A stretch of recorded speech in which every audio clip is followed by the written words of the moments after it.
2014 के बाद से, जब से मोदी सरकार भारत में सत्ता में आई है, उसके बाद से आपने देखा होगा कि अदानी जी की संपत्ति या उनका बिजनेस दिन दुगना रात चौगुना बढ़ता चला जा रहा है।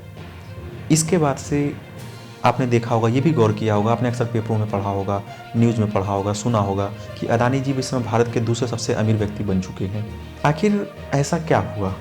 आपने कभी गौर किया 2014 के बाद ऐसी क्या परिस्थितियाँ हुई कि टाटा, बिरला वो लोग पीछे होते चले गए और अदानी जैसे जो पहले गुजरात जैसे एरिया में केवल वर्क किया करते थे, वो अब इतने आगे प्रभावी हो गए कि वो जहाज़ एयरपोर्ट उनके नाम हो रहे हैं, हवाई अड्डे उनके नाम हो रहे हैं, बंदरगाह उनके नाम हो रहे हैं, रेलवे स्टेशन उनके नाम हो रहे हैं, देश के बड़े बड़े जो लॉजिस्टिक पार्क है वो उनके नाम हो रहे हैं, ट्रेन वो चला रहे हैं। आखिर ऐसा क्या हुआ?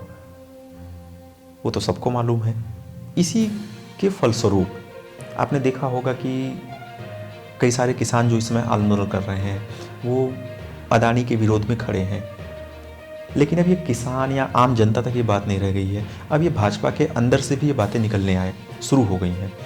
अभी भाजपा के जो एक वरिष्ठ नेता हैं सुब्रमण्यम स्वामी जी, उन्होंने अदानी को लेके एक बहुत बड़ा हमला उन पर और मोदी सरकार पर किया। सुब्रमण्यम स्वामी जी ट्वीट करके कह रहे हैं कि अदानी ग्रुप का 4.5 लाख करोड़ एनपीए हो गया है। 4.5 लाख करोड़, ध्यान दीजिएगा। एनपीए क्या होता है? जो बैंकों की तरफ से घाटे में दिखाया जाता है।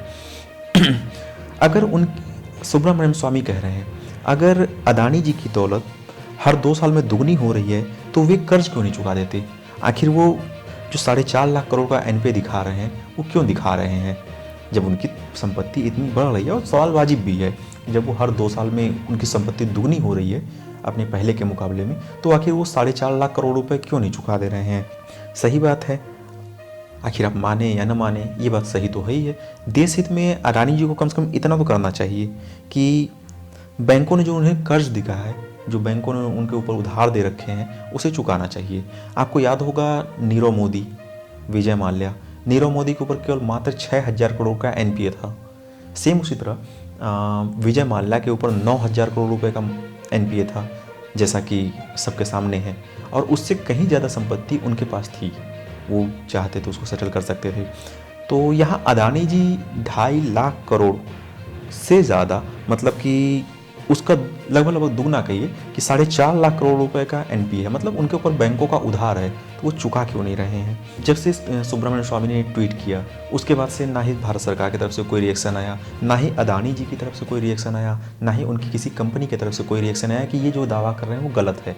अगर गलत है तो उनको दावा करना चाहिए। आखिर वो अदानी जी का सुब्रमण्यम स्वामी अदानी जी का छवि को बेकार कर रहे हैं, उनको धूमिल कर रहे हैं, लेकिन ऐसा होता नहीं दिख रहा है। बिल्कुल, अगर ऐसा नहीं हो रहा है तो हमारा तो मानना यही है कि कहीं न कहीं सुब्रमण्यम स्वामी की बातों में दम है।